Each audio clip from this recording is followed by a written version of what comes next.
What? See, that's the trail we're walking on. Yeah, it's still... Look at that. See him?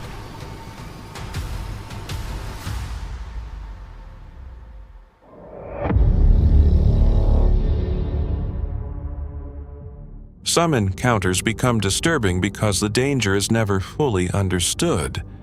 From a shadow figure appearing beside a camper van to a coffin-sized metal container buried deep in the wilderness, these moments leave one question.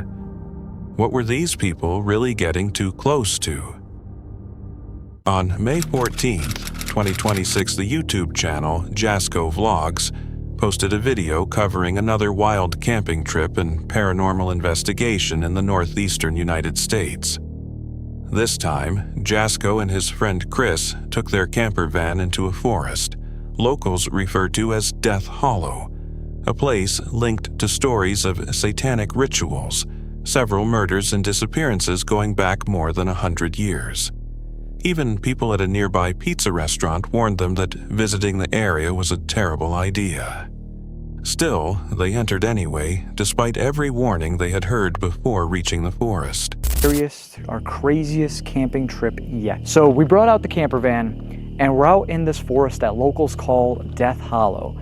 It's a pretty damn horrifying location. I've already been here a couple of nights ago with my friend Ben. The first time I came here was actually on Friday the 13th. And it was so disturbing, so horrifying that we had to leave by 11 p.m. That is a record of how early we left a haunted location or just a forest in general.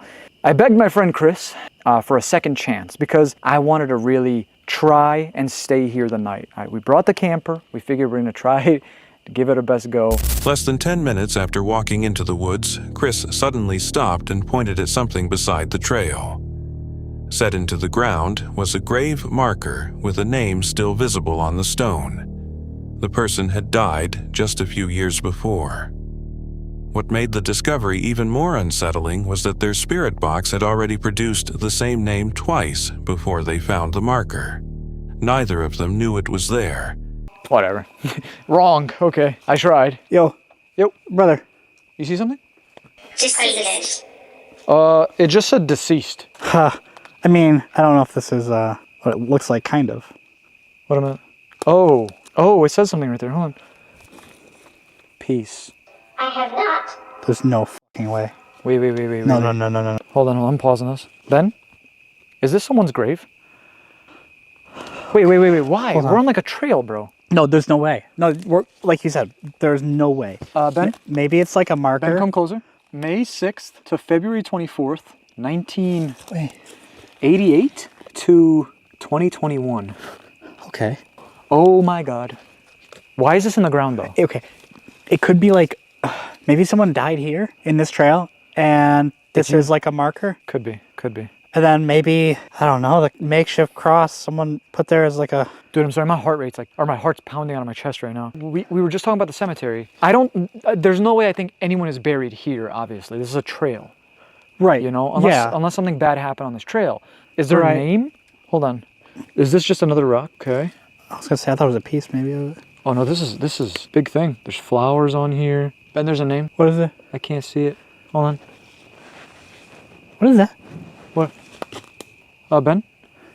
What? There's a heart. Hold What's on. the name? My fingers are... Oh. It says Lauren. And then in parentheses it says Lily. And then the last name starts with an H, but I can't see. Yeah, the rest is like faded. It's something, either an animal or something. Lily, are you here with us? Look at that though.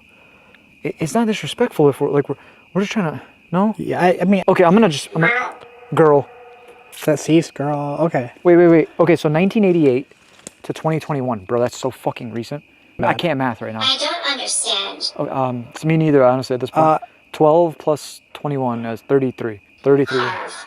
The name is carved into that. It is, yes. It's way too much to... Overdose. Ben, what's behind you? What is behind you right now? That sounded like something just stepped right behind you. I felt that, man. Whoa, whoa, whoa. Oh my God. Okay, now we're just jumping in. Yeah. Okay. It's literally what I'm known for. Maybe. Stop them. Did it say stop that? Stop them. Correct. Holy shit. Okay. And the coincidence left them deeply shaken. Later, after returning to the van, they started reading the forest's folklore aloud. That was when the mood changed. As they talked, something outside appeared to react. A loud, heavy impact struck directly against the roof of the van. Both men froze. Then it happened again, even louder this time against the window. They had no clear idea what could be hitting the van from outside. The luring dolls. In the heart of Death Hollow, abandoned toys and dolls can be found scattered amongst the underbrush. According to the... Okay, maybe I didn't like this story. What the hell was that? Ben? I'm not trying to be that guy, but it literally sounds like someone's like On top walking of it. on top of the van. There's no The way. door's locked. They are now. Sorry. Okay, hold on. Should we?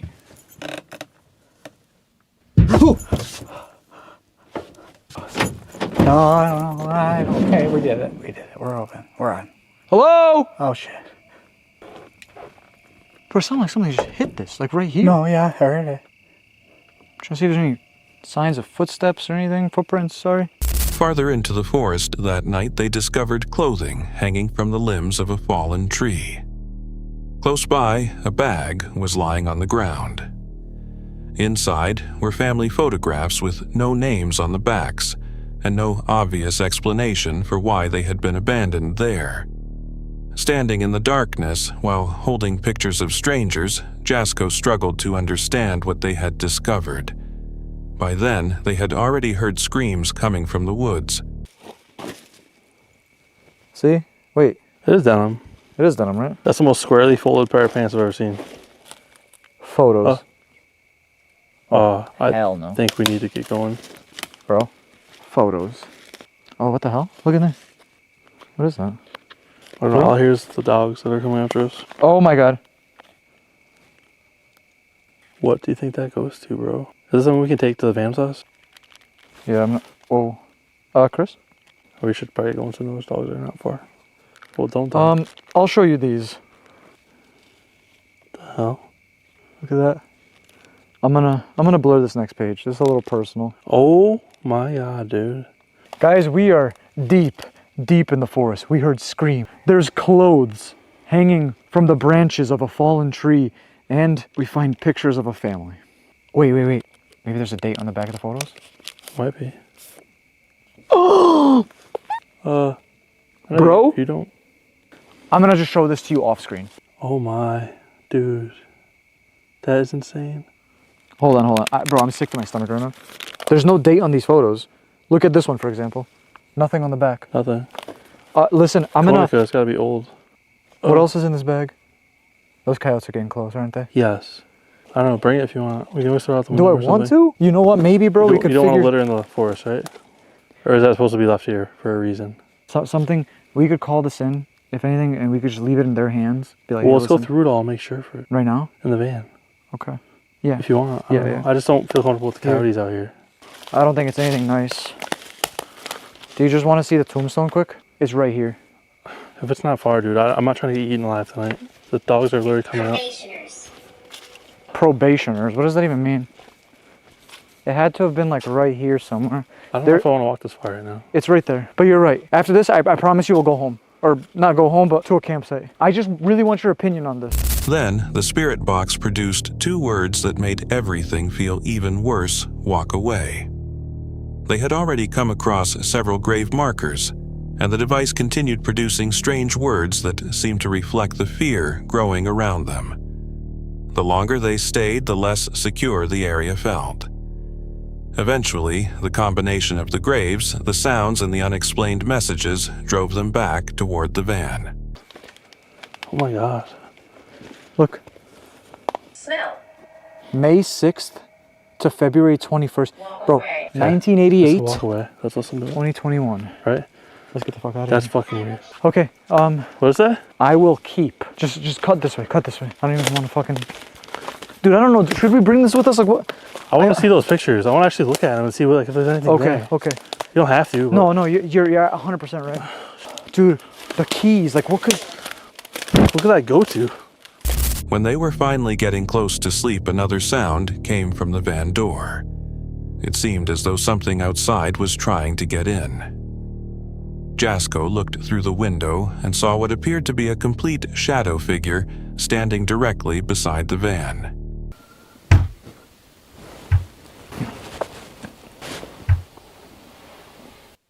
Did you hear that? Is that what I think it was? Someone trying to get in the van right now?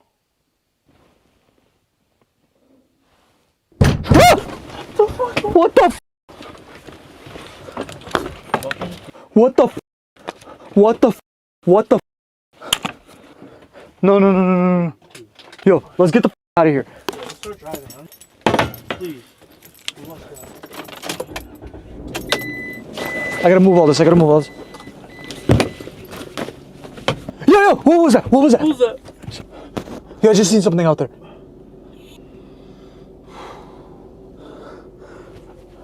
Seconds later, they started the vehicle and drove out of Death Hollow through the darkness. As they left, they looked back and saw a light in the distance. For a moment, it seemed that someone could have been following them. Then, the light vanished. That is the unsettling part about sleeping somewhere unfamiliar. You never truly know what may already be outside until the lights are turned off. My heart is like beating out of my fucking chest. Bro, I'm telling you, I seen something when I looked out the window.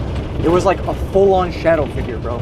Oh, can I see this for a second? I'm telling you, dude, it is so scary out here. Like, this is all you see for miles and miles. I'm sorry, I didn't even realize how you're sitting. I'm so sorry. I'm sorry. Whoa! Did you see that? Did you see that? No, I'm sitting backwards. How the fuck am I supposed to see it? Bro, there was... Hold on. That reflector right there, no, that's a reflector. Something just passed in front of it, walked in front of it, on God, on 2 feet. You know what? I think I like seeing right this way. I'm just gonna look out the back window. Oh, light. There's a light back there. Yeah, look in your mirror. Oh, where did it go? Wait, what the fuck? That was so weird. It looked like someone was like going towards us, like following us. And now it's gone. Okay, listen, guys. I'm sorry that it's gonna end like this. I can't take this anymore. I don't care. We tried our best. My second time. What? I'm just gonna get out of here. I'll see you guys next time. I literally, before I even fucking, I'm gonna lose my mind, Chris. I'm gonna lose my mind. Oh. What? One possible explanation is that forests can distort nearly everything after dark. Sounds echo between trees, shadows stretch into unusual shapes, and small movements can seem far larger when your mind is already tense. But when multiple strange events happen, one after another, it becomes harder to dismiss the feeling that something out there wanted them to leave. Was Death Hollow simply feeding their fear, or did they escape shortly before something worse could happen? Bear is creator of the YouTube channel Exploring with Bear, where he records trips into places connected to unexplained stories. In a video posted on December 5th, 2025, his content combines historical research with exploration on location, bringing viewers into abandoned sites and areas believed to contain lingering activity. But during one winter night, Bear and his friend B experienced something much more disturbing than any ghost story. On a freezing, snowy evening, the pair reached a remote location known locally as the Haunted Forest. The mood felt uneasy from the beginning, not only because of the area's reputation, but because of an unexplained feeling of being watched. We are currently in the Haunted Forest. We just got here, it just started snowing. But right when we started walking up the trail, this car was going super slow. And it pulled in and turned the lights off, and it's been sitting there for a minute. It's a little suspicious. Anyway, this place has crazy activity in it, from voices to shadow figures to little kids' voices. So there is a cemetery tucked away back in here, where I've also found some crazy things, and like some kind of hooded figure one night. It was crazy, man. I injured myself running that night. So I will be running the K2 once we get in the cemetery. Not only that, B's got the thermal camera hooked up to his phone. We got 2 little pocket knives 2 little pocket knives. in our muscles. So that didn't make me feel any better either. As they started heading up the trail, a car appeared behind them, traveling unusually slowly before stopping and turning off its lights. The silence afterward, disturbed only by falling snow, immediately changed the atmosphere of the night. The forest was known for reports involving strange voices, shadowy figures, and disturbing sounds. Bear remembered an earlier trip to a hidden cemetery nearby, where he had once seen a hooded figure and run away in fear, hurting himself during the escape. Carrying basic gear, including a K2-meter thermal camera and small knives, they continued farther into the woods despite increasing discomfort. Man, we'll be able to see Okay, if see, I got the camera right there. Oh, yeah. Let's see. See, that's the trail we're walking on. Yeah, it's still a little warm. Okay, it's refreshing. Getting a read. Ooh, is that little spots? Look, there's a little spot right down there. Right back there.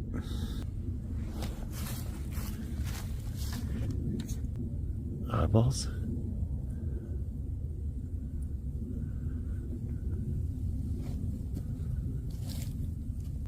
Okay. Dude, look how the path lights up. Isn't that crazy? That is cool. Why does the path light up?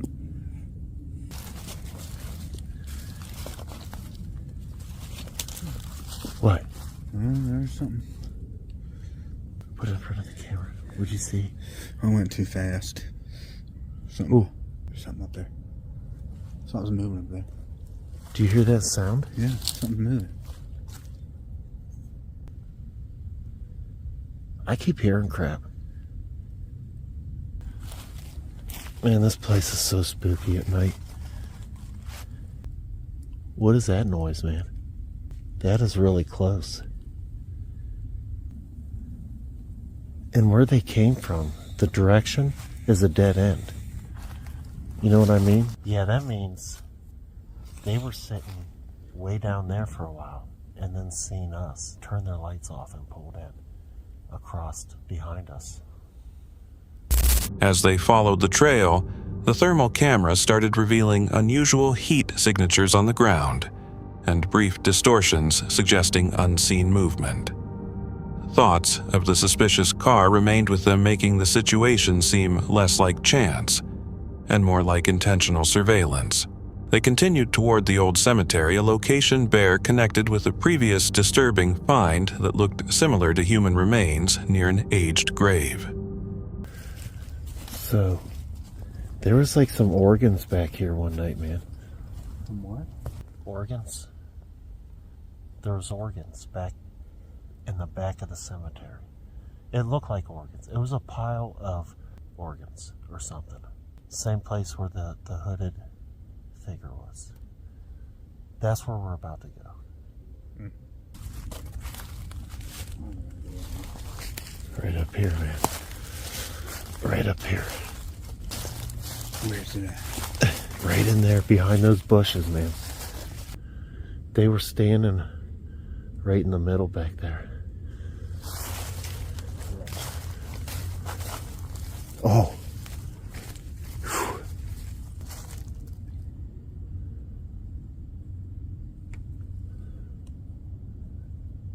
Thermal.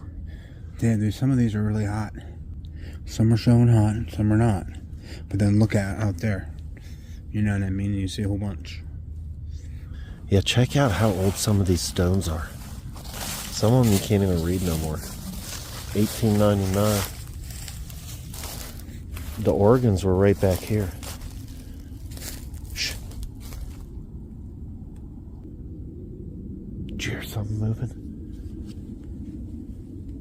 That path, if those people are coming, comes right down back through there.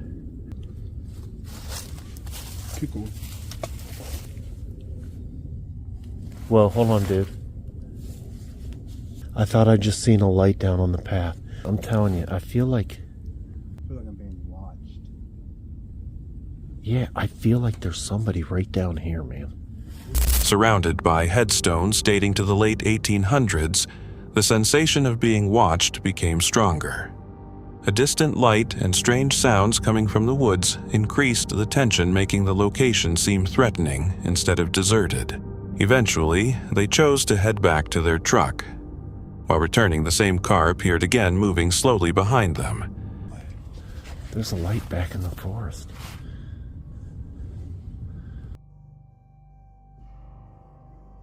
Car. Creepy slow. Super duper creepy slow. What are they doing? That's that same people creeping. I told you, man. Something ain't right about these people. I think we can go back to the truck. Yeah. My camera's not focusing. What is that? You What? see that? Is that something on my... Is that the ball cap on my... No, there's something on my truck, man. Hold on. Let me get these doors unlocked. Man, that is freaking creepy. Hey, hurry up, B. Look. Hurry up. Just grab that. Get in. So, it had this belt. Look at this freaking baby, though. Look at that. When they reached their vehicle, they discovered a disturbing object placed on it, a small baby doll, fastened with a belt with unnaturally colored eyes and taped hands. The object seemed deliberate, as though it were a warning or message. They immediately left the forest, physically unharmed but deeply shaken, believing they had been followed and deliberately frightened. In the end, the behavior of other people seemed far more disturbing than any ghost story convincing them they would never go back. If you were in their situation alone in the darkness and confronted with something like this, what would you have done? The next unsettling video comes from Rob Outdoor, a UK-based solo camping and van life channel focused on overnight stays in isolated or unusual locations. The channel documents unscripted experiences, often revealing how quickly unease and potential danger can emerge during stealth camping. The footage was captured on July 13, 2024, at a remote woodland car park in the United Kingdom. As evening approaches, Rob follows a rough road toward a small forest car park. Almost immediately, he feels something is not quite right. Several vehicles are already there, many occupied by lone men sitting inside. Seen single male occupants. At least 2 vehicles with single male occupants. I'll show you at some point later on how bad the road is on the way in here. And you can't tell me people want to drive down this car park just to walk their dogs into stealth mode. So that car there, single male occupant. Car next to it, guy just walking his dog, and the car next to that, single male occupant. What are people doing here? What do people, if they're not, I mean, what am I doing here, to be honest? What am I doing here? Oh God. The number of cars, together with the strange distance between them, seems unusual for such a quiet, rural place at that time. After parking, Rob settles into stealth mode and considers how unlikely it is that so many people would be gathered there only to walk dogs or take an evening stroll. Despite his increasing discomfort, he chooses to remain and starts preparing dinner inside the van, hoping the atmosphere will ease as darkness arrives. Got a little treat for pudding, some ice cream, chicken tikka masala, pakoras, naan bread.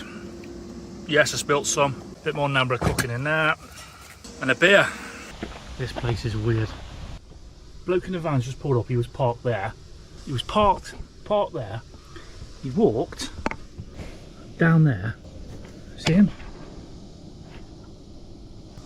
So that bloke walked down there and then walked behind my van where I was cleaning my stuff. Look at that bloke there, look. Trying to look in the back of my van.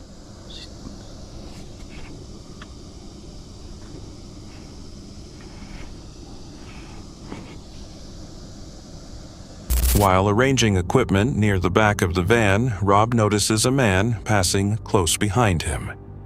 The person tries to look through the rear doors, remaining there long enough to make the encounter feel uncomfortable. Then the man approaches and begins an awkward interaction. Yeah, just just having a bit of dinner, like, you know what I mean? Yeah. How about yourself? You alright? Yeah, Yeah. Much about? not today actually. No. Saw a couple, but always see some down to us relative. Yeah. No, it's nice to do, isn't it? It's nice to get away, isn't it? Yeah. I've just had a curry and it seemed like a good idea at the time, but not so much anymore. Yeah, it's clearing up this. It is, it's a busy. Yeah. Wasn't not ideal, to be honest.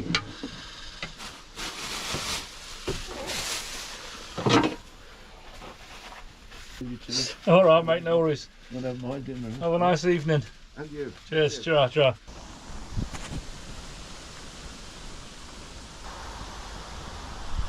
You can't say to me that's not weird. Just hovering down here. He was hovering down here. This is where the other guy come. Now when I was trying to show you, I was in the back of the van, he was hovering here trying to look inside my van.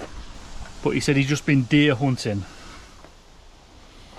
Alright mate, that's what you call it. His reason for being there seems unclear. Although the encounter stays calm, the timing and absence of a clear explanation make Rob uneasy. Once the man leaves, the sensation of being observed remains. Current situation is, that thing there is just pulled in. That Golf has been there since we turned up, and there's that camper van just turned up as well. That Golf, a man still sat in the driver's seat, got his lights on, and he's been here for ages, just sat there. So this is the situation earlier on. Back door open, so you can't exactly go through there. Two blokes come through, walking through here. They were hovering here, stood in this little area, trying to peer into the van. He was down here earlier on.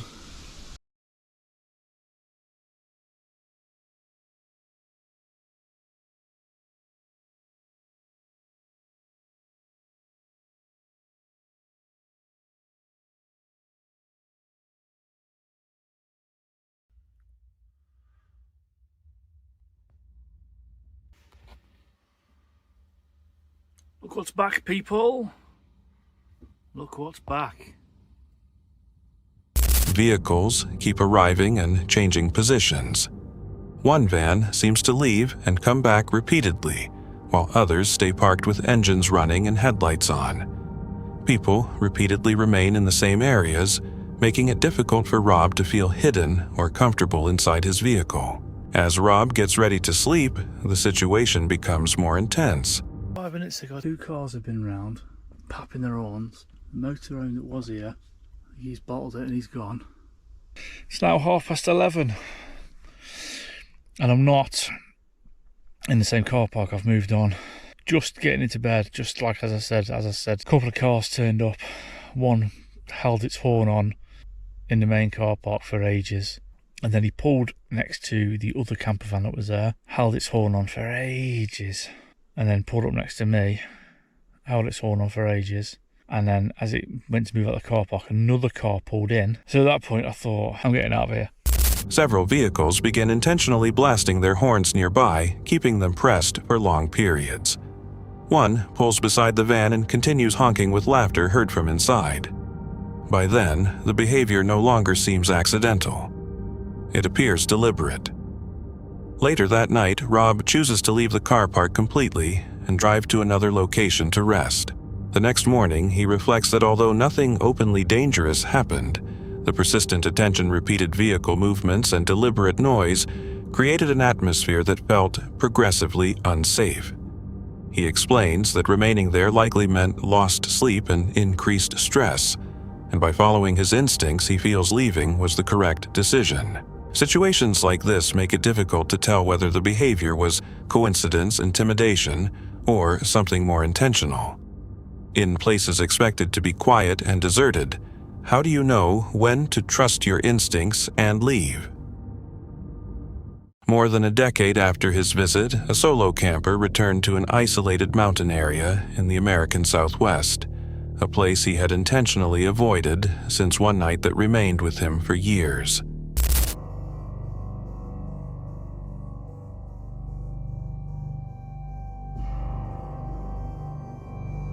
Earlier that evening, he made camp, turned on his lantern, cooked a meal, and tried to relax. Even so, the forest seemed wrong.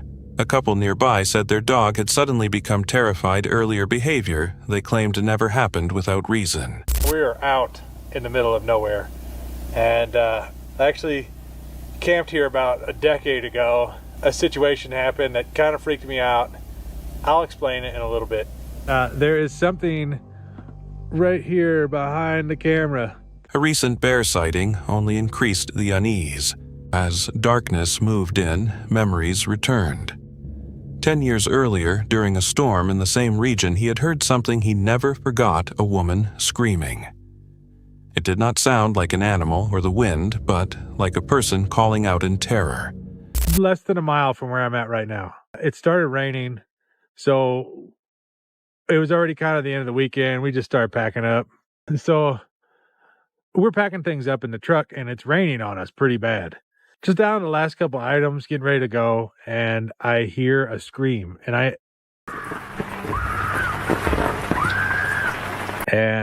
know it wasn't an elk. I know what an elk sounds like. I don't know. I grab my, I'm sorry, I'm not allowed to say that word. I don't know. I kind of looked for a while. So eventually we decided to just leave. I had nightmares about that for a while. It just bothered me so much to know that this woman needed help. Then, without warning, the sound ended. There was no direction and no clue where it had come from. He left that night and carried the uncertainty ever since, troubled by the possibility that someone might have needed help. While checking nearby trails, he found something unsettling: a large metal container. Those bars were supposed to be bent over to hold the lid on, but in comparison, you can see the fire. The thing's pretty big. It's probably the size of a coffin, which I sure hope that is not what that is. I don't know what it is, though. Please comment, or even has an idea what it could be. Please comment. Let me walk around it so you can see. Approximately coffin-sized, partly buried in the earth close to his campsite. Well, bud, you had to go. All right. Well, you can see him peeking his head up back there. Higher on the mountain, he discovered a collapsed tunnel cut into the rock, blackened by fire marks and showing signs of human activity. Standing inside, surrounded by stone walls, he realized something disturbing. If anyone screamed in this place, nobody would ever hear them. The metal container's coffin-like dimensions and location raise questions about what it was meant for, especially in such an isolated place, with evidence of earlier human activity nearby. It does not clearly look like storage or camping gear. If you found something like this deep in the wilderness, would you investigate further or leave immediately for safety? The next clip comes from Anonymous Prepper, a survival and preparedness channel centered on real-time challenges, underground shelters, and pushing personal limits in environments where control is limited. The videos use minimal editing depending on direct-to-camera narration and genuine reactions as situations develop. The date is May 21st, 2025 in a rural woodland in the United States. It's so complicated at night, right?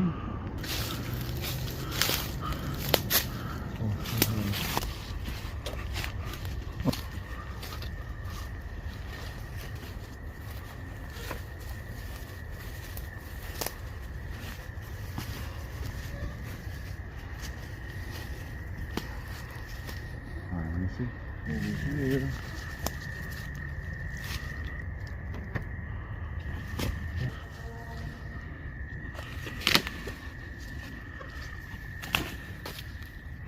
Kind of long. Anonymous Prepper enters the forest after dark, admitting he feels uneasy. He explains that survival training often means moving through unfamiliar terrain at night when navigation becomes harder and instincts are tested. His progress through the trees is deliberate. Visibility is poor, and every noise seems louder in the darkness.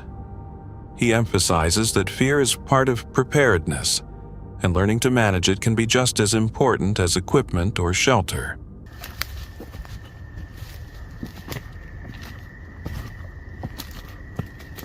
Alright guys, we're here at the bunker. It's nighttime. So we're gonna hop in the bunker right now, okay? Yo, we're here in the bunker, okay? It's gonna be nice and shady here.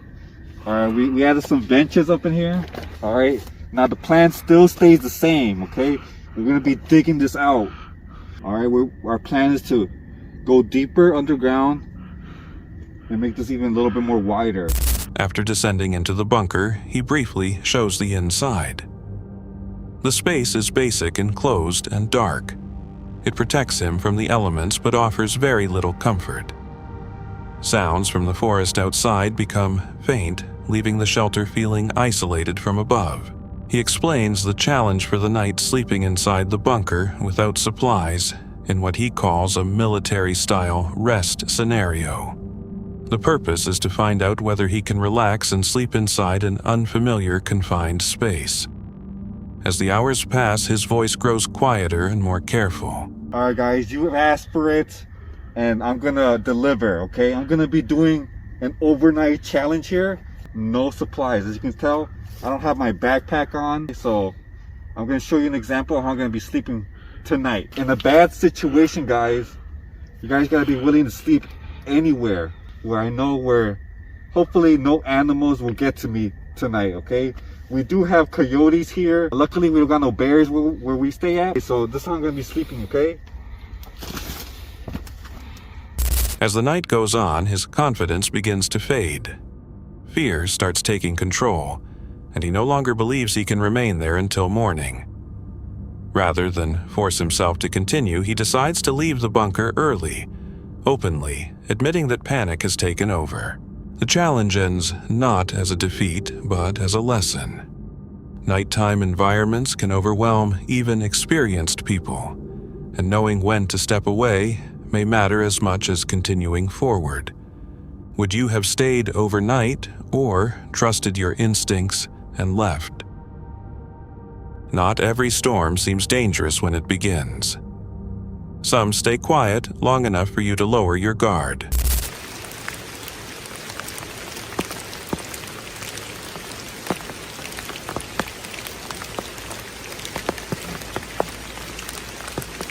A woman is camping alone in a flooded forest where the rain never lets up. Through day and night, the sound surrounds her. At first, it seems calming, but over time, the isolation feels heavier. Everything is wet and the cold starts to sink in. Keeping warm becomes essential for survival. In weather like this, the danger is not sudden or dramatic.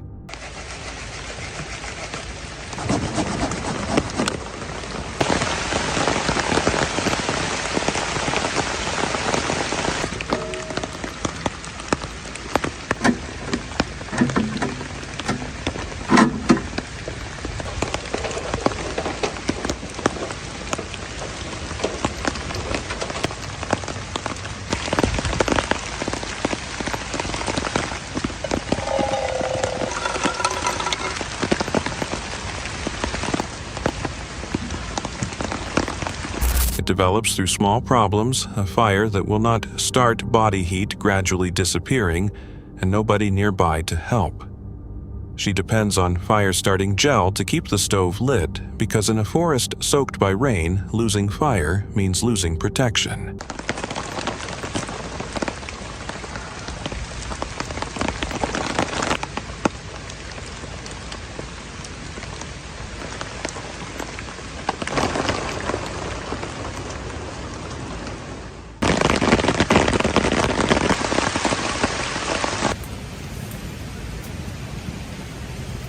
Sometimes danger grows slowly instead of arriving at once. When calm lasts too long, trouble can begin. Would you still feel secure after hours of relentless rain? This footage comes from Megaman SX, a UK paranormal exploration channel focused on solo spirit communication, EVP sessions, and EMF experiments. The investigations stay calm and conversational, letting events unfold naturally without exaggerated reactions or heavy editing. It is January 6, 2026 in an ancient woodland in Wales, United Kingdom. The investigator enters the snow-covered forest shortly after midnight for a solo paranormal experiment. His plan is to follow a looped trail while making callouts and watching an EMF meter, then stop to attempt spirit communication through audio-based apps. Early on, he explains that the woodland is historic and was once linked to a larger estate in nearby manor. Conditions are freezing icy and dark, with visibility restricted to the narrow beam of his flashlight. After activating the EMF device, he begins the first callouts. Oh. Got 3 there. Well, nice to meet you. If that's you, contacting me. If you want to talk or follow me, I'm going to be doing a quick lap around this little path. Dark. And we'll see. Okay. Calm down. During these initial attempts, the meter starts spiking after direct questions. The investigator briefly wonders whether the flashlight or device position could be creating interference, but the readings continue after adjustments. Honestly thought I saw something in the corner of my eye then. Down there somewhere. Another spike happens as he says something brushed against his arm. Despite the cold, he also notices unusual warmth in one hand, sharply different from the surrounding cold. Like that. Wow, you can get it all the way up. Now that's impressive. It's quite exciting. So how many okay, let's try this. Are you able to make it stop? Can you stop completely? Freaking out, okay. I guess it's quite a few of you trying to touch this now, because I did ask. To be fair. Oh. More EMF spikes occur as he invites interaction and asks questions. The device seems to react in real time instead of staying constant, strengthening the impression that something is actively engaging with him. Maybe we can catch something on there. Turn them up. Are there any spirits around me? Yes. Bitch. I'm no bitch. If there are any spirits around me, could you come forward and maybe say your name? I can't catch you. Could you give me a name? Jan or Jane? All right, if there is a Jan there. Yeah, hello. How long have you been here, Jan? Are you enjoying this? Are you enjoying the snow? I'm enjoying it. After finishing the loop, he makes a small fire and turns on a spirit box-style app for direct communication. Responses arrive quickly, including repeated name-like sounds, suggesting more than one presence. The EMF meter continues spiking, particularly when questions are asked. Subtle physical sensations remain, including warmth in the hand, holding the device as brief exchanges occur, some seemingly responsive. I don't really want to go back down there now. Horrible feeling.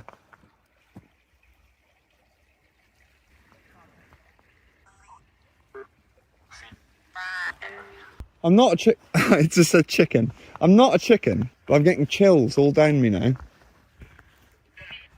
I'm not sure why I'm getting chills. So is Jan still with me? Yeah, Jan. I hear a lot of Jan or Johnny. I'm sorry if I'm saying your name wrong. It's a little unclear, but that's what I'm getting a lot of. Or Dan, maybe. Either way. Yeah, I keep hearing you telling me to leave. Why are you telling me to leave? Why are you telling me to leave? Am I welcome? And others met with silence. As the session continues, the mood changes. He starts hearing repeated messages telling him to leave, and reports chills, anxiety, and a growing feeling that the location is no longer welcoming. Be afraid of, you know. But yeah.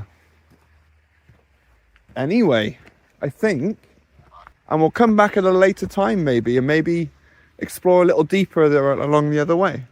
Get a bit closer to the manor building, I suppose. But to the spirits or entities that contacted me tonight, thank you. It's been a pleasure. It's been a pleasure.